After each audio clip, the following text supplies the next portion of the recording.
Study IQ IAS, अब तैयारी हुई अफोर्डेबल। नमस्कार, मैं हूं ओम द्विवेदी। स्वागत करता हूं आपका स्टडी IQ IAS के इस प्लेटफॉर्म पे, जिसमें आज मैं आपके साथ उत्तर प्रदेश की जो दैनिक खबरें हैं उन पर चर्चा करने वाला हूं। और हमारे चर्चा को आगे बढ़ाने से पहले मैं आपको एक इम्पॉर्टेंट इन्फॉर्मेशन देना चाहता हूं, जो कि हमारे लाइफ फाउंडेशन बैच से संबंधित है। जो भी विद्यार्थी उत्तर प्रदेश PCS की और साथ में UPSC की तैयारी कर रहे हैं, तो उनके लिए ये बैच लॉन्च हो चुका है। 20 फरवरी से इस बैच की शुरुआत हो चुकी है। जल्द से जल्द आप इसमें एडमिशन लीजिए। सुबह 8 बजे ये बैच चल रहा है। अगर हम फीस की बात करते हैं तो फीस इसकी 38,500 है, लेकिन अगर आप मेरा कोड OMLIVE यूज़ करते हैं तो ये कोड यूज़ करते ही आपकी फीस है घट करके 21,999 हो जाती है। चलिए शुरू करते हैं अपनी आज की चर्चा, जिसमें हमारी जो पहली खबर है वो एक ऐसे स्कैम को लेकर के जो आप अक्सर देखते जाते हैं कि अक्सर आपने देखा है कि एडमिशन्स को लेकर के और कई बार परीक्षाओं को लेकर के कुछ स्कैम्स हमारे सामने आते हैं। तो वैसा ही एक स्कैम जो कि आयुष स्कैम से संबंधित है, आयुष एडमिशन स्कैम से संबंधित है, जिसके लिए उत्तर प्रदेश की जो STF की टीम है उसने कुछ लोगों को गिरफ्तार भी किया है। ठीक है, तो ये स्कैम से संबंधित है, जिसमें कि आप देखेंगे कि अंडर ग्रेजुएट स्टूडेंट्स के जो स्टेट गवर्नमेंट के और प्राइवेट आयुर्वेदिक, यूनानी और होम्योपैथिक कॉलेज में एडमिशन्स को लेकर के ये स्कैम है जो ये हुआ है। और इसके लिए उत्तर प्रदेश की जो स्पेशल टास्क फोर्स STF की जो टीम है वो अभी पूछताछ कर रही है इसके बारे में। इसमें 932 ऐसे स्टूडेंट्स हैं जो एडमिट किए गए हैं without following the merit list. Merit list को जो उन्होंने फॉलो नहीं किया, और 932 संख्या भी काफ़ी ज़्यादा बड़ी है। इसके अलावा आप अगर देखेंगे तो ये जो नीट का जो एग्ज़ाम होता है, उस नीट के एग्ज़ाम में जो डिजर्विंग कैंडिडेट हैं उनको हटा करके कुछ ऐसे कैंडिडेट्स इसमें एंड मेरिट लिस्ट में पाए गए हैं, जिसकी वजह से ये स्कैम सामने आया है। ठीक है, और प्राइवेट मेडिकल कॉलेज और जो हॉस्पिटल ओनर्स हैं इनको भी इसमें अरेस्ट किया गया है। तो ये कुछ स्कैम के बारे में है।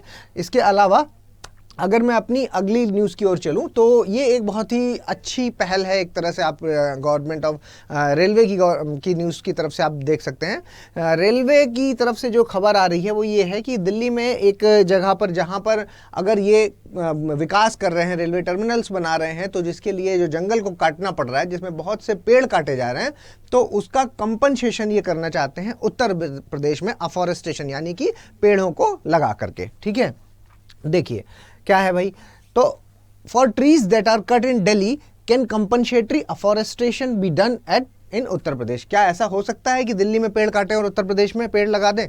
ठीक है, तो वो उस चीज़ पर है। तो आपको ये बात यहाँ मतलब एक तरह से आप इसको कह सकते हैं कि ये एक अच्छी पहल है, जिसमें आप कह सकते हैं कि अगर कुछ डेवलपमेंट के लिए इस तरह का कुछ करना पड़ रहा है तो जिसकी वजह से इसका कंपनसेशन भी देने को रेलवेज तैयार है। ठीक है, करने के लिए नॉर्दर्न रेलवे जो है वो चाहता है कि जो आपका बिजवासन रेलवे टर्मिनल है वो जो नेशनल कैपिटल में बन रहा है, उसके लिए जो ये है ये एक तरह की भरपाई करना चाहते हैं।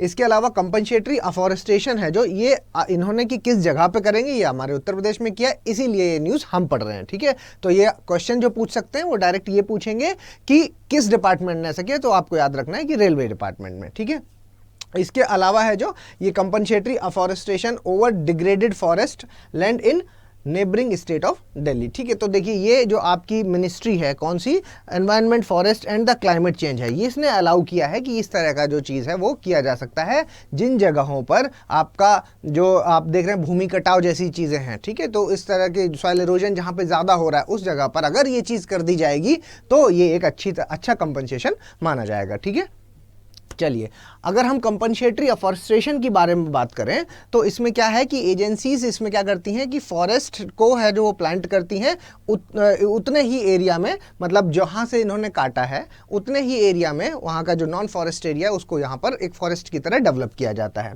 ठीक है, और इसके लिए अगर हम फंड की बात करें तो फंड कौन देता है, तो कैंपा फंड है, जो याद रखिएगा इसका नाम। ठीक है, CAMPA fund, compensatory afforestation fund management and planning authority, जो कैंपा फंड है ये इससे वित्त पोषण के लिए इससे संबंधित है। ठीक है, इसमें क्या होता है कि देखिए जो आपका कंपनसेटरी अफॉरेस्टेशन है उसमें 90% फंड है जो वो states given to the states, जबकि 10% है जो वो आपका सेंटर को दिया जाता है। ठीक है, तो इस तरह से इसका डिवीजन होता है, 90-10 का इसमें डिवीजन है। ठीक है, तो इसमें जो फंड है वो यूज़ कौन कर सकता है, आप किस लिए इस फंड का यूज़ किया जाता है, treatment of the catchment area, मतलब जो भी कैचमेंट एरिया है जिसमें जैसे नदियाँ जहाँ से बह रही हैं उसके आसपास का जो भी एरियाज को नेचुरल जनरेशन के लिए, असिस्टेड द नेचुरल जनरेशन, ठीक है, ताकि पेड़ पौधे लगाए जा सकें, फॉरेस्ट को मैनेज करने के लिए, वाइल्ड लाइफ प्रोटेक्शन के लिए और मैनेज करने के लिए, इन चीज़ों के लिए इस फंड का प्रयोग किया जाता है। ठीक है, तो ये आपका कंपनसेटरी अफॉरेस्टेशन के बारे में है। इसके अलावा अगर मैं अगली खबर के बारे में बताता हूं तो अगली खबर में all welfare schemes should reach the unprivileged. ठीक है, जो दिव्यांग जन हैं या आप कह सकते हैं जो अनप्रिविलेज्ड लोग हैं, ठीक है, जो भी गरीब तबके के लोग हैं उन पर है जो वो स्पेशल फोकस या स्पेशल अटेंशन दिया जा रहा है, जिसमें कि योगी आदित्यनाथ की तरफ से, जो सीएम है उत्तर प्रदेश के, उनकी तरफ से ये बयान आया है कि जितनी भी वेलफेयर स्कीम है वो सभी जो है वो उन लोगों तक पहुंचनी चाहिए जिनके लिए ये बनी है, या आप कह सकते हैं स्पेशल फोकस अंडर प्रिविलेज्ड लोग हैं जो उन पर दिया जा रहा है। ठीक है, चलिए, तो इसमें क्या है, एक तो सुशासन के बारे में कहा गया है कि जो भी स्कीम्स हैं जो वो है उस पर स्पेशल हमें ध्यान रखना है, उसकी सीरियसनेस पर, उसकी सेंसिटिविटी पर, कि भाई कौन लोग हैं जिसके लिए हमने ये जो बनाया है नियम, उन तक ये बात पहुंच भी रही है कि नहीं, कहीं ऐसा तो नहीं कि जो नियम बनाए जा रहे हैं उनका वो सिर्फ कागजों पर आ रहे हैं, उनका इम्प्लीमेंटेशन ठीक से नहीं हो रहा। वो सारी चीज़ें हैं जो इस पर गवर्नेंस पे के अंदर में ध्यान दिए जाएंगे। दूसरा पॉइंट ही आप देख पा रहे हैं कि पॉलिसी इम्प्लीमेंटेशन के बारे में है, जिसमें कहा गया है कि गवर्नमेंट की जो वेलफेयर प्रोग्राम है ये है जो ये गरीब लोगों तक है जो वो आसानी से इनको पहुंचना है, और दूसरा इसका इम्प्लीमेंटेशन वाला जो पार्ट है, जो इसका कार्यान्वयन वाला पार्ट है, उस पर है जो बड़ा ही ध्यान देना है। ठीक है, उसके अलावा अगर हम लॉ एंड ऑर्डर की बात करते हैं तो लीगल एक्शंस हैं, जो अगर ऐसा कुछ है कि अक्सर देखा जाता है कि इनकी जो ज़मीनें हैं, जो अंडर प्रिविलेज्ड लोग होते हैं, जो गरीब लोग हैं, उनके साथ एक जो समस्या है वो वहाँ के जो बाहुबली टाइप के जो उस क्षेत्र के लोग हैं, किसी क्षेत्र के, वो क्या है जमीनों पर अक्सर कब्जा कर लेते हैं। ठीक, तो इस तरह की जो भी घटनाएं हैं उन पर स्पेशल अटेंशन देने के लिए कहा गया, और इस पर लॉ एंड ऑर्डर है जो इसको बड़ा ही स्ट्रिक्ट रखने के लिए सजेशन दिया गया है। ठीक है, इसके अलावा बहुत सी ऐसी एप्लीकेशंस मिली हैं जिसमें कि फाइनेंशियल और मेडिकल ट्रीटमेंट है जो उससे भी संबंधित है, जो इनको समस्याएं हो रही हैं, तो उनको जो है वो इन चीज़ों की सुविधाएं हैं जो वो आसानी से उपलब्ध कराने के ऊपर भी ये फोकस करता है। ठीक है, चलिए, इसके अलावा एक और हमारे पास खबर है जो कि हमारी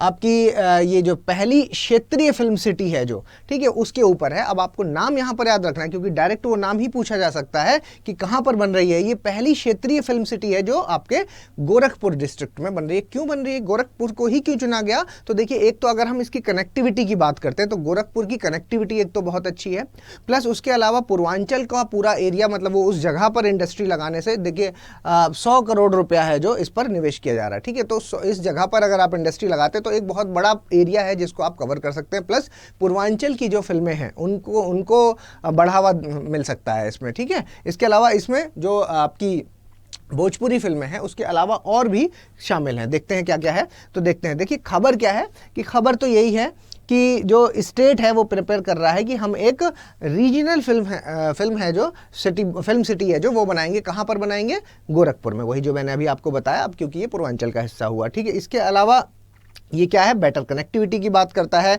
और ये एक बेटर ऑप्शन, इसलिए इसको एक बेटर ऑप्शन की तरह देखा जा रहा है। ठीक है, इसके अलावा अगर हम इसके इन्वेस्टमेंट बेनिफिट्स की बात करते हैं तो अतुल गर्ग हैं, इनका नाम आप याद रख सकते हैं, बिजनेसमैन है मुंबई बेस्ड, जिन्होंने एक स्टेट गवर्नमेंट के साथ MOU साइन किया है जिसके तहत ये 500 करोड़ रुपया है जो वो इन्वेस्ट करेंगे। इसके अलावा 2000 लोग हैं जो इस वजह से 2000 लोग हैं जो डायरेक्टली एम्प्लॉयमेंट के लिए इससे बेनिफिट होंगे, जिनको रोजगार वगैरह इसकी वजह से मिलेगा। ठीक है, अगर हम इसकी भाषाओं की बात करें तो जैसा मैंने कहा था, भोजपुरी के अलावा जो हैं और भी भाषाएं हैं जो इसमें शामिल होंगी, अवधी, बुंदेलखंडी और ब्रज। ठीक है, इसके अलावा अदर रीजनल लैंग्वेजेस हैं जो वो भी इसमें शामिल किए जाएंगे। तो ये हैं जो आज की हमारी खबरों के बारे में। अगर आपको ये वीडियो पसंद आया तो प्लीज़ लाइक, शेयर और सब्सक्राइब कीजिएगा। अगर आप मुझे कुछ सजेशन देना चाहते हैं तो प्लीज़ मुझे कमेंट बॉक्स में आप सजेस्ट कर सकते हैं। इसके अलावा आप मुझे om.narayan@studyIQ.com पर मेल भी कर सकते हैं। ये मेरा टेलीग्राम चैनल है जिस पर आप मुझे करंट अफेयर्स के लिए और इस PPT की PDF के लिए भी आप मुझे वहाँ पर फॉलो कर सकते हैं, और @omdivedi007 पर आप मुझे अपनी बात कह सकते हैं डायरेक्ट फॉर्म पे। और ये मेरा इंस्टाग्राम है जिसको आप मुझे फॉलो कर सकते हैं। जल्दी मिलेंगे अगले वीडियो के साथ, तब तक के लिए धन्यवाद। स्टडी IQ IAS, अब तैयारी हुई अफोर्डेबल।